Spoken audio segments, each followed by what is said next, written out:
యెషయా గ్రంథం 61వ అధ్యాయం. యెషయా గ్రంథం 61వ అధ్యాయం. ప్రభువుకు యెహోవా ఆత్మ నా మీదకు వచ్చి ఉన్నది, దీనులకు సువర్తమానము ప్రకటించుటకును యెహోవా నన్ను అభిషేకించను.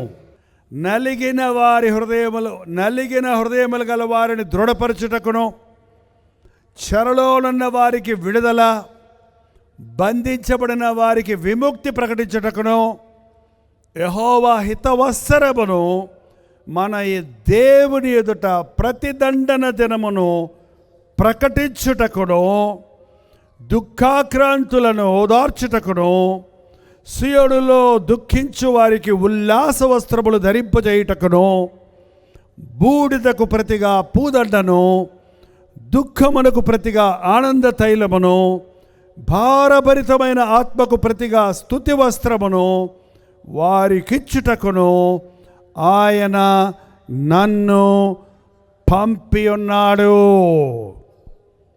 ఎవరైనా యెషయా ప్రవక్త ప్రవచించిన ఈయన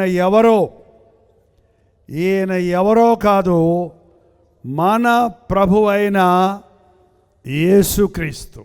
ఒక్కసారి మనం యెషయా గ్రంథంలో చూస్తే ఎందుకు ఆయన వచ్చాడు ఈ లోకంలోనికంటే, నలిగిన హృదయము గల వారిని దృఢపరచుటకు. ఏ హృదయం అండి? నలిగిన హృదయం. నీ ఆలోచనలు, నీ తలంపులు, నీ వేసుకునే ఊహలు, నీ ప్లాన్స్, ఇవన్నీ ఎక్కడి నుంచి వస్తున్నాయి? హృదయంలో. నిశ్చయించుకున్న మాటలు మాట్లాడతాం, చేతలు చేస్తాం. ఆ హృదయంలో నలిగిపోయిన స్థితి. నలిగిపోవటం అంటే క్రషింగ్. చాలామంది గుండెల్లో నలిగిపోతున్నారండి. ఒక తల్లి చెప్పింది, ఏంతో గొడవ, నా కుర్రోడితో ఒక గొడవ. ఆయన చెప్పినట్టుంటే ఈడు చంపేస్తున్నాడు, ఈడు చెప్పినట్టుంటే ఆయన సతాయిచ్చేస్తున్నాడు. వీళ్ళిద్దరి మధ్యలో నేను ఏమైపోతున్నానండి? చెప్పండి అమ్మా, ఎవరున్నారో మాట్లాడు. నలిగిపోతున్నానండి. ఆయనకు కాదనాలేను, వీడికి అవుననాలేను. వీడు చెప్పినట్టు చేయలేను, వాళ్ళు చెప్పినట్టు చేయలేను. మధ్యలో నేనేమైపోతున్నానో నలిగిపోతున్నాను. చాలామంది కుటుంబాల్లో ఇవాళ స్త్రీలు నలిగిపోతున్నారండి. అక్కడ ఇక్కడ అడపదడప పురుషులు కూడా నలిగే వాళ్ళు ఉన్నారులేండి.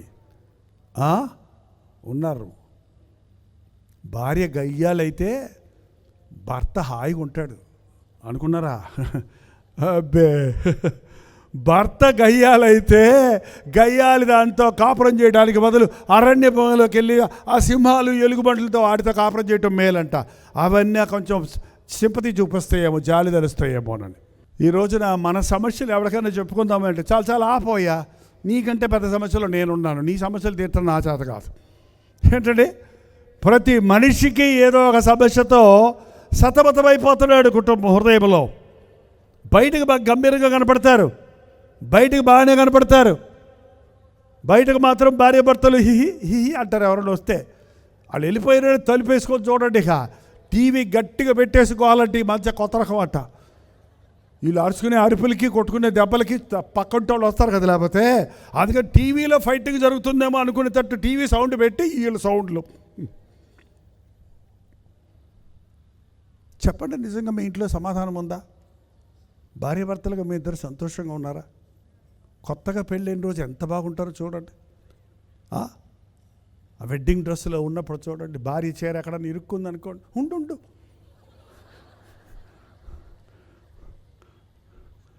చెయ్యి పట్టుకొని తీసుకెళ్తాడు. అదే 2-3 ఏళ్ళు అయ్యేటప్పటికి ఆ చీర ఇరుక్కొని కింద పడితే కూడా పడ్డావా లే, ఎందుకు పడ్డావు, మళ్ళీ తిట్లు. ఏమైపోయిందండి? ఐక్యత పోతుంది, ప్రేమ చల్లారిపోతుంది. భార్యాభర్తల మధ్య సమాధానం లేకపోతే ఇంట గెలిచి రచ్చగలవమన్నారండి. నువ్వు బయటకు వెళ్తే ఎంత మర్యాద ఇస్తున్నారో జనం, అది వేరే సంగతి. బయట ఎంత అధికారం ఉందో వేరే సంగతి. నీ ఇంటికి వస్తే నీకు సమాధానం లేకపోతే ఆ బ్రతుకులు ఒంటరితనాన్ని అనుభవిస్తూ కుమిలిపోతుంటారు చాలామంది. బయట పల్లకీల మోత, ఇంట్లో ఈగల మోత అంట. బయట మాత్రం గొప్ప, కానీ ఇంటికి వస్తే అసలు సమాధానం పొందవలసింది ఎక్కడ తెలుసా? ఇంటిలో. దేవుడు మనకు గృహాన్ని ఇచ్చాడు, కుటుంబం ఇచ్చాడు. నువ్వు ఎక్కడ అలసిపోయి వచ్చినా, నువ్వు ఎన్ని పనులు చేసుకొని వచ్చినా, పిట్ట గూటికి చేరినట్లు ప్రతి ఒక్కడు తన గృహానికి చేరితే, అది చిన్నిల్లో, పెద్దిల్లో, బగళావో, తాటాకులిల్లో, చెట్టు కింద కాపురమో కానీ, ఏక మనసుతో భార్యాభర్తలు సంతోషంతో ఉన్నది గంజో కలో ఏదో ఒకటి వండుకొని వేడివేడిగా తిని, ఒకటి కడుపు నిండా తిని కంటి నిండా పడుకుంటే అది దేవుని ఆశీర్వాదం. ఇవాళ ఇంటి నిండా వస్తువులు ఉన్నాయి, కావలసిన డబ్బు ఉంది, కానీ నిద్ర లేదు, తినటానికి టైం లేదు. నలిగిపోతున్నాడు సాతాను చేతుల్లో. అపవాది ఒక నాశనకర్త, వినాశకుడు. వాడు బాగున్న కుటుంబాల్లో చిచ్చు పెడతానికి ప్రయత్నించేవాడు. భార్యాభర్తలను విడగొడటానికి, వారి మధ్య ఐక్యత లేకుండా చేయడానికి, కుటుంబ వ్యవస్థను చెడగొట్టడానికి సాతాను ముమ్మరంగా పనిచేస్తున్నాడు ఈ అంచెదినాల్లో. ఒక లాయర్ దగ్గరికి వెళ్ళి, అయ్యా మీకు వచ్చే కేసుల్లో ఏంటి ఎక్కువ కేసులు వస్తాయని అడిగితే, తగాదాల కేసులా, ప్రాపర్టీ కేసులా, దొంగతనాల కేసులా, ఏ వస్తాయని అడిగితే వాళ్ళు చెప్పేది తెలుసండి, భార్యాభర్తలు విడాకులు కావాలని వస్తున్నారు. పెళ్ళై 3 నెలలు అయింది, 6 నెలలు అయింది, అంతలోకి విడాకులు. పోనీ దానికన్నా ఒక అండర్స్టాండింగ్ ఉంది, ఇంకా వాళ్ళ మనసులు కలవలేదని. పెళ్ళై 30 ఏళ్ళు అయింది, 40 ఏళ్ళు అయింది, పెళ్ళిడికి వచ్చిన పిల్లలు ఉన్నారు, ఇంక నీతో కాపురం చేయలేనంటదంట, ఇంక నువ్వు నాకు వద్దంటాడంట. ఎంత అన్యాయం అండి! సంఘంలో పరువు పోతుంది, సముదాయంలో పరువు పోతుంది, ఇంటిలో సమాధానం లేదు, కుటుంబాల్లో సాతాను చుచ్చు పెడుతున్నాడు. నీ కుటుంబం ఎలా ఉంది?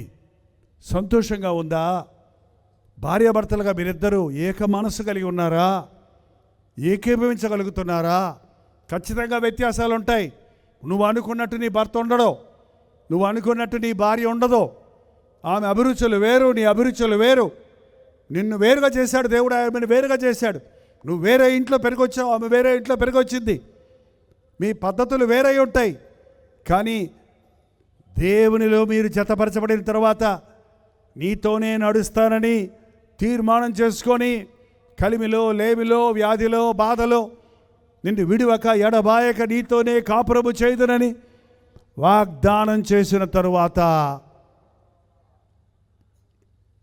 విడిపోతున్నారు క్రైస్తవులు అనబడేవారు కూడా. విచారం ఏంటి నీ బాధ? ఏది ఎవరికి చెప్పుకోలేని బాధ? మన భారతదేశంలో అంత ఇదిగా బయటపడరండి.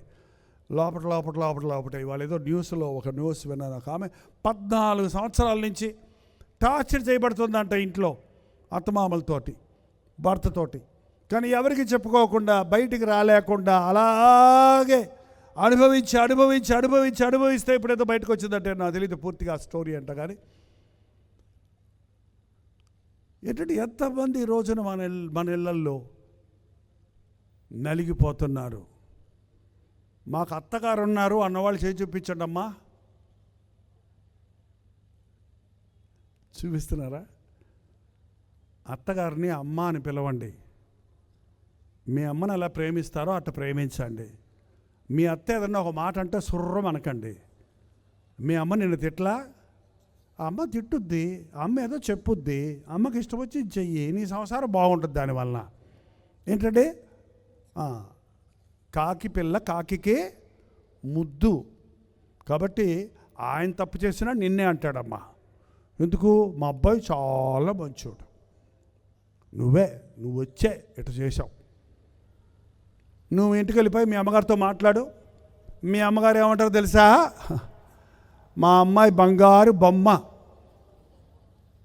మీ వాడే రాక్షసుడంటగా, మేము పంపాం. ఏంటండి అసలు భార్యాభర్తలు మాకు గొడవ వస్తే మీరే తీర్చుకోండి, అంతేగాని వాళ్ళమ్మ దగ్గరికి వెళ్తే వాళ్ళ పక్షాలను మాట్లాడుతుంది, వీళ్ళమ్మ దగ్గరికి వెళ్తే కోర్టుకు వెళ్తే వాయిదా వచ్చినప్పుడు డబ్బులుదా నువ్వు ఇయ్యి వాళ్ళు ఎక్కువ ఇచ్చారు, వాళ్ళ కేసు గెలుస్తుంది, నువ్వు ఎక్కువ ఇస్తే నేను గెలిపిస్తా, ఇయ్యి వాళ్ళు ఇంకా ఇయ్యి. మొత్తం ఉన్నదంతా అమ్ముకున్న వాళ్ళు ఉన్నారండి కోర్టులకు ఎక్కి. ఎక్కడ దొరుకుతుంది నీకు న్యాయం? యేసయ్య పాదాల దగ్గర ఉందండి. యేసయ్య నీ బాధ తీరుస్తాడు. నీ కుటుంబంలో సమస్య ఉందా? యేసయ్యతో చెప్పుకో. నలిగిన వారిని దృఢపరచుటకు ఆయన వచ్చాడు. చెరలో ఉన్న వారికి విడుదల. అపవాది మనుషుల్ని పట్టి చెరలో పెడుతున్నాడండి. నేను ఇది చెయ్యలేను అని నీవు ఏదన్నా అంటున్నావంటే నీవు నీ ఆధ్వర్యంలో లేవన్నమాట. నేను మారాలంది మారలేకపోతున్నాను, నేను ఈ సిగరెట్ మానాలనుంది మానలేకపోతున్నాను, నేను ఈ సారాయి తాగకూడదు అనుకుంటున్నాను, తాగేస్తూనే ఉన్నాను. చాలామంది సారాయి తాగే వాళ్ళతో నేను మాట్లాడుతున్నప్పుడు, ఎందుకయ్యా అలా ఒళ్ళు పాడు చేసుకుంటున్నావు, ఇల్లు పాడు చేసుకుంటున్నావు, బిడ్డలు ఏడుస్తున్నారు, భార్య ఏడుస్తుంది, ఎందుకు ఇలా రోజు తాగొచ్చి నీ జీవితాన్ని పాడు చేసుకుంటున్నావు అని తాగినప్పుడు చెప్పకండి ఎవరితో. తాగినప్పుడు మాట్లాడితే మీ మాట ఏంటో మళ్ళీ దంతాడు. తాగినప్పుడు మాట్లాడండి. తాగితే పులి, తాకపోతే ఎవరు తెలిసైనా పిల్లి. ఏం చేయమంటారు పాస్టర్ గారు, నా వల్ల కాల, నేను ఎన్నోసార్లు ఒట్లు పెట్టుకున్నా ఇంకా తాగను అని, నా వల్ల కాల. ఆ వాసన రాగానే అటా వెళ్ళిపోద్ది. ఆ టైం అయ్యేటప్పటికి ఏందో లోపటి నుంచి నన్ను అలా ఎత్తుకెళ్ళిపోతుంది. ఏంటండి సాతాను కట్టేశాడు. ఒక్కొక్కడికి ఒక్కొక్క పాపం. ఈ రోజున ఈ సిగరెట్లు త్రాగుడి కంటే ఇదిగో ఈ సెల్ ఫోన్లు వచ్చాక, సెల్ ఫోన్ పిల్లోడు 24 గంటలు చూస్తున్నాడని వద్దురా అని సెల్ ఫోన్ లాగేసుకుంటాడంట. 18 ఏళ్ళ కుర్రోడు లాగేసుకుంటే అమ్మ నాన్నతో గొడవ పెట్టుకొని నేను అసలు ఇంట్లో ఉండను, నేను చచ్చిపోతానని చెప్పి పోయి చచ్చిపోయాడటండి. దేనికోసం? సెల్ ఫోన్ కోసం. సెల్ ఫోన్ బంధకం అది. కొంతమంది అడిగితే అంటారు, నేను కొంచెమే చూస్తానండి అన్నాడు. ఏంటంటే ఎంత చూస్తారమ్మా? కొంచెమే చూస్తారంట. ఒక ఆయన అలాగ అన్నాడట, నేను దారంతో కట్టేస్తాను నిన్నని. కట్టుకో. రోజు కడతాడు దారంతో. ఎన్నిసార్లు కట్టుకుంటే తెంపేసుకుంటాను నేను అన్నాడట. ఆ దారం తీసుకొచ్చి వాడిని మళ్ళీ చుట్టి కట్టేస్తే 1000 చుట్టలు చుట్టేసి కట్టేస్తే ఇప్పుడు తెప్పుకోరా అంటే తెగుద్దా అండి? రక్త నాళాలు తెగిపోయినాయి. అపవాది చిన్నదే కదా, ఒక్కసారే కదా అన్నట్టుగా చిన్న పాపాలకు గురి చేసి వాళ్ళని కొన్ని చెరలో పెట్టేశాడండి. నేను మారాలన్నా మారలేకపోతున్నాను, మానాలన్నా మానలేకపోతున్నాను, నేను దేవుని కొరకు బ్రతకాలన్నా బ్రతకలేకపోతున్నాను అన్న వారు ఎవరైనా ఈ రాత్రి ఇక్కడ ఉంటే, నిన్ను విడిపించడానికే ప్రభు ఈ లోకంలోనికి వచ్చాడు. నీ మనసులోనే మదన పడుతూ నీ బాధను ఎవరికి చెప్పుకోలేక, నీ సమస్యకు పరిష్కారం దొరక్క హృదయంలో నలిగిపోయిన వాడిగా నీ ఉంటే, నిన్ను విడిపించడానికి ఆయన వచ్చి ఉన్నాడు. బంధించబడిన వారికి విముక్తి. ఏంటి మీ బంధకాలు? ఒక విషయం నువ్వు దాన్నే ఆలోచిస్తూ ఇంకా వేరే దాని మీదకి నీ తలం పెట్టడం లేదంటే నీవు ఆ విషయానికి బంధించబడిపోయావు. ఈ రోజుల్లో 4 కూర్చుంటే నువ్వు బాగున్నావంటే 3కి కొత్త రకం రోగం వచ్చిందంట. తెలుసా ఏం రోగం అది? ఇంగ్లీష్లో దాన్ని డిప్రెషన్ అంటారు. ఏంటది ఇంగ్లీష్లో డిప్రెషన్? ఏంటది? నిరుత్సాహము. అంతకంటే స్ట్రాంగ్ వర్డ్ కావాలి. నిరుత్సాహము, డిప్రెషన్ అంటే కృంగిపోవటం. ఊహించుకునే బాధలు, ఊహించుకునే అనుమానాలు దాని చుట్టూనే తిరుగుతుంటే ఒక విధమైన నిరుత్సాహము, నిస్పృహ, విరక్తి. ఆ సమయంలో నువ్వు బలహీనంగా ఉన్న సమయంలో సైతాను వచ్చి పాడతాడు పాట. సైతాను పాట ఎప్పుడన్నా మీరు విన్నారా? లేదంటున్నారా? చచ్చిపో చచ్చిపో చచ్చిపో చచ్చిపో చచ్చిపో ఎందుకు వచ్చిన బతికే చచ్చిపో చచ్చిపో చచ్చిపో చచ్చిపో. కొంచెంసేపు అది విన్నారనుకోండి, చచ్చిపోతా చచ్చిపోతా చచ్చిపోతా నువ్వు పాడతావు ఆ పాట. ఈ దేవుని పాట అయితే అంతసేపు పాడాలి, కానీ సైతాన్ పాట ఒక్కసారి నోట్లో నుండి చచ్చిపోతాను అనే మాట వచ్చిన వాళ్ళు చేయి చూపించండి.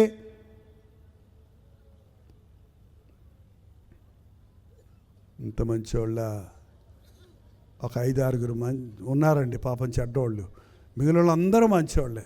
అసలు ఇప్పటివరకు ఎప్పుడు చచ్చిపోదాము, చచ్చిపోతే బాగుండు, చచ్చిపోతా అనే ఆలోచన వచ్చిన వాళ్ళు చేయి చూపించండి. పోనీ అమ్మయ్య మాట రాలేదంటే వీళ్ళకి. ఓకే, ఇప్పుడు కూడా కింద కూర్చున్న వాళ్ళు మాత్రమే చెడ్డోళ్ళు అండి. వెనకాల కుర్చీలో కూర్చున్న వాళ్ళు చాలా మంచివాళ్ళు. వీళ్ళు చెప్పకుండా చచ్చిపోతారు ఎప్పుడోసారి. చెప్పితే కనీసం మీకు విరుగుడు ఉంది ఏంటి, తట్టుకోలేకుండా అలాగే లోపల పెట్టుకుంటే బర్స్ట్ అయిపోద్ది. మనసులో ఒత్తిడి ఉన్నప్పుడు ఒప్పేసుకోండి, చెప్పేసుకోండి. అట్లాగా పెట్టుకుంటే అది బీపీ అయిపోద్ది. ఇంకా అట్లాగా పెట్టుకుంటే బ్రెయిన్ డెమరేజ్ ఎందుకు అవుతుందండి? ఒత్తిడికి టెన్షన్ తట్టుకోలేక పట్టును వెళ్ళిపోతుంది అంతే. కాలు చేయబడిపోతుందో ప్రాణమే పోతుందో. No no no no no నేను నమ్మను. మాకే ఒత్తిడిలు లేవనే వాళ్ళందరూ, ఇక్కడున్న వాళ్ళందరూ మంచోళ్ళు చర్చకు వస్తారు, మీటింగులకు వస్తారు అనుకుంటున్నారేమో. మంచోళ్ళు రారు. హాస్పిటల్కి వెళ్ళాడంటే ఎవరో ఒక ఆయన హాస్పిటల్లో ఉన్న వాళ్ళందరినీ అడుగుతా వెళ్ళాడంట, నీకేం రోగం నీకేం రోగం నీకేం రోగం అని. ఒక్కొక్కడు ఒక రోగం చెప్పుకుంటూ వెళ్ళాడు. పనికి మళ్ళీ హాస్పిటల్లో అందరూ రోగులే ఇక్కడ అన్నాడంట. రోగులు ఉండకపోతే ఎవరు ఉంటారండి? నాకేం రోగం లేదు, అక్కడే పడుకున్నాడు హాస్పిటల్లో. ఏదో నీకు ఏమైనా పిచ్చా? రోగం లేకపోతే హాస్పిటల్ ఎందుకని వాళ్ళు అడగరా? రోగం అయిపోతే ఏమైపోతారు? డిశ్చార్జ్ అయ్యి. మీటింగులకు వచ్చే వాళ్ళందరం పరిశుద్ధులం కాదు, పరిశుద్ధులు అవ్వటానికి ప్రయాసపడుతున్నాం. రక్తం తక్కువ ఉంటే రక్తం ఎక్కిస్తారు, ఆక్సిజన్ తక్కువైతే ఆక్సిజన్ పెడతారు. ఏ లోపాలు ఉన్నాయో సరిచేస్తాడు దేవుని సన్నిధిలో మనం ఉన్నప్పుడు. మన లోపాలు సరిచేయడానికి, మన బలహీనతలు సరిచేయడానికి, మనం ఎలా ఉన్నామో మనకు చూపించి, మన హృదయాలు, మన జీవితాలు, మన కుటుంబాలు సరిచేసుకోవడానికి దేవుడు ఈ సభలను ఇచ్చాడు. పరిశుద్ధాత్ముడు మన మధ్య సంచరిస్తూ ఉన్నాడు, నిన్ను పరీక్షిస్తున్నాడు. నువ్వు ఎవరితోటైనా అబద్ధం చెబితే నమ్ముతారేమో, కానీ దేవుని దగ్గర అబద్ధాలు చెల్లవు. ఎందుకంటే ఆయనకి అన్నీ తెలుసు. ఆయన హృదయాంతరేంద్రియాలను పరిశీలించే దేవుడు. మరుసటి సంవత్సరం నీ కడుపున బిడ్డ పుడతాడు అంటే శారా అందంట. శారా నవ్వనేలా, పైకి నవ్వలా, ఆమె మనసులోనే నవ్వుకుంది. నేను శబ్దం చేశాను, శబ్దం రాలా, కానీ మనసు అనుకుంది అన్నమాట. శారా నవ్వనేలా అన్నాడు వెంటనే దేవుడు. అబ్బే నేను నవ్వలేదు. నేను నవ్వలేదా? నువ్వు నవ్వలేదు, బయటకు నవ్వలే, అబ్రహాం కనపడలా. కానీ నీ నవ్వు, నీ ఏడుపు, నీ బాధ, నీ కోపం, నీ ద్వేషం, నీ సమస్య, నీ చిక్కు ఎవరికి తెలుసు? దేవునికి తెలుస్తుంది. చాలా మంచోడు కదా అబ్బాయి, అలా చచ్చిపోయాడు ఏంటి అనుకుంటాం మనం. వాడి లోపట ఉన్న ఒత్తిడి మనకు తెలీదు. చాలా బాగున్నారు కదా భార్య భర్తలు, ఎందుకలాగ అందరు కలిసి విషయం తిని చచ్చిపోయారట. ఆ లోపల కుమ్ములాటలు ఎవరికి చెప్పుకోలేక బయటికి బాగున్నట్టు కనపడ్డారు. మీ హృదయంలో ఎలా ఉన్నారో, మీ ఇంటిలో ఎలా ఉన్నారో, నువ్వు ఒంటరిగా ఉన్నప్పుడు ఎలా ఉన్నావో అదే నిజమైన వ్యక్తిత్వం. What you are in alone is your real personality. నువ్వు ఒంటరిగా ఉన్నప్పుడు ఏమి ఇష్టపడుతున్నావో, ఏం ఆలోచిస్తున్నావో, ఏం అనుభవిస్తున్నావో, ఎలా ఉంటున్నావో అదే నీ నిజమైనటువంటి జీవితం. ఎలా ఉన్నావు దేవుని ముందు? కొరతలు లేవా? బాధలు లేవా? సమస్యలు లేవా? చిక్కులు లేవా? పోరాటాలు లేవా? ఒంటరిగా ఏడ్చుకోవటం లేదా? నిన్ను నీవే తిట్టుకోవటం లేదా? ఇతరులతో పోల్చుకొని కృంగిపోవటం లేదా? ఇతరుల మీద అసూయపడటం లేదా? ఇతరుల మీద కోపం పెట్టుకోవడం లేదా? పరీక్షించుకోండి ఈరోజు. దేవుడు నీ హృదయంలో ఉంటే కోపతాపాలకి అక్కడ చోట్లేదు, బాధలకు చోట్లేదు, వేదనకు చోట్లేదు, సాతానికి అక్కడ అధికారము లేదు.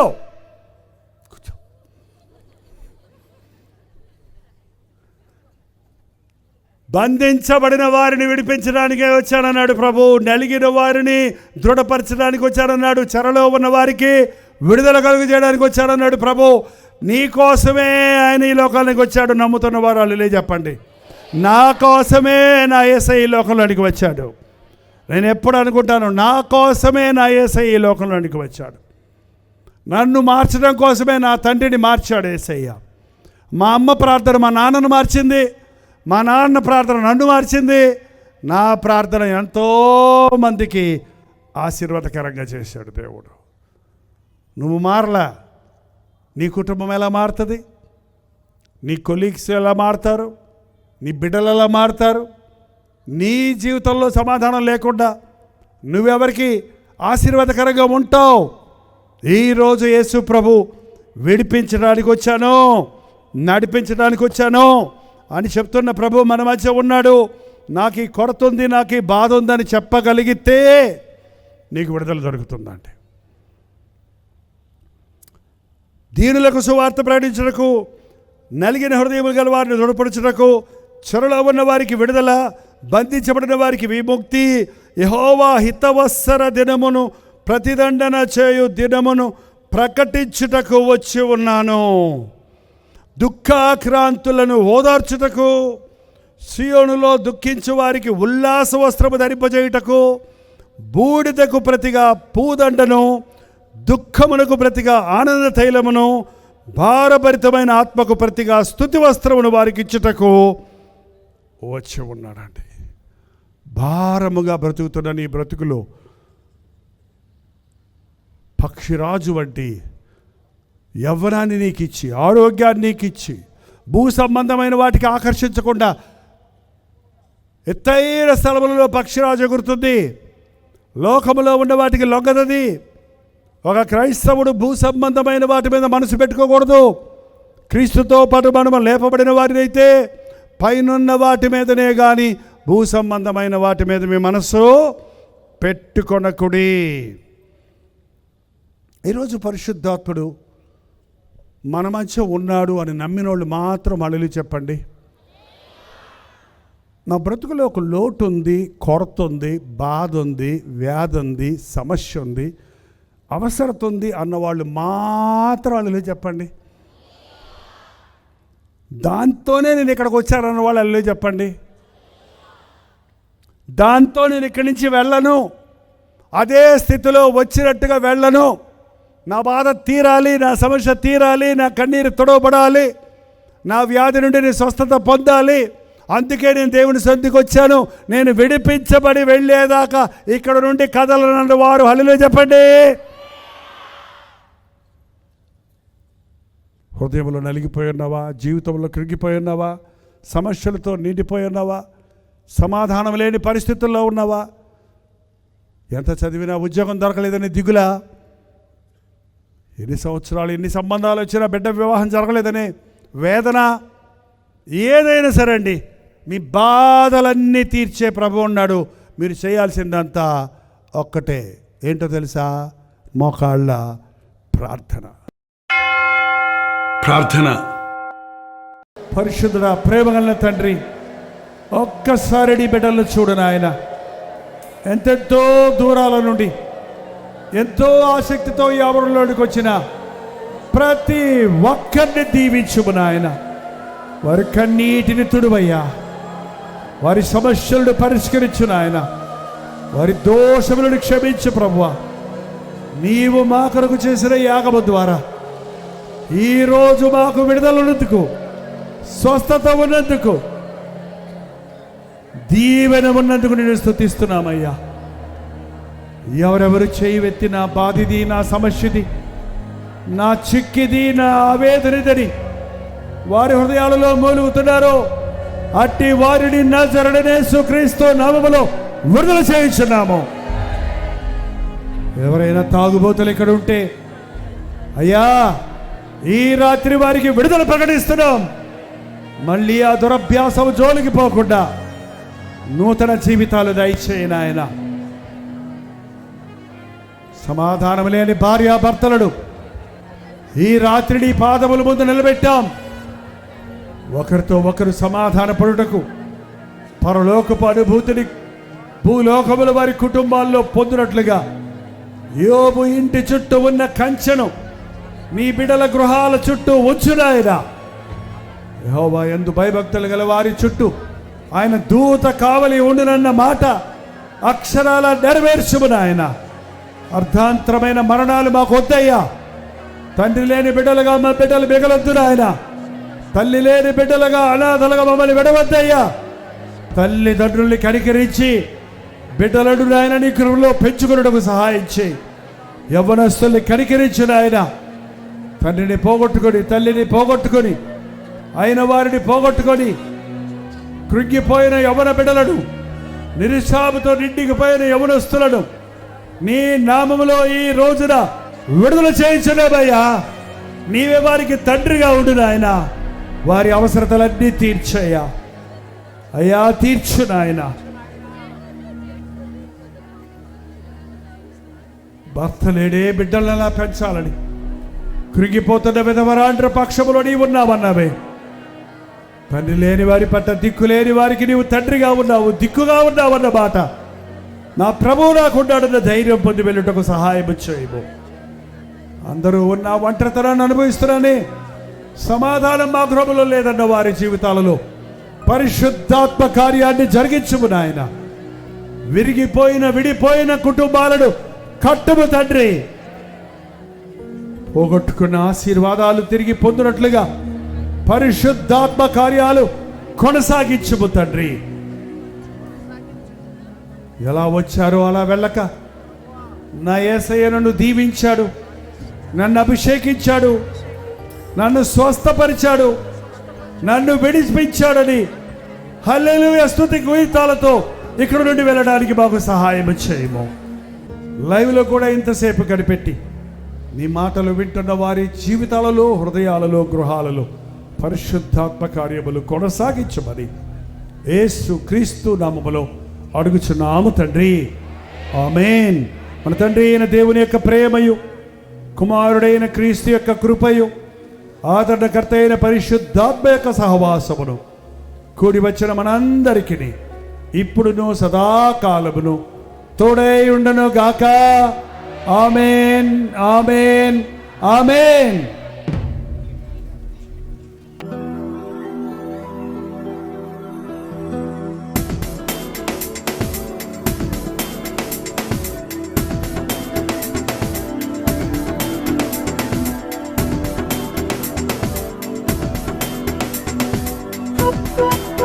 Thank you.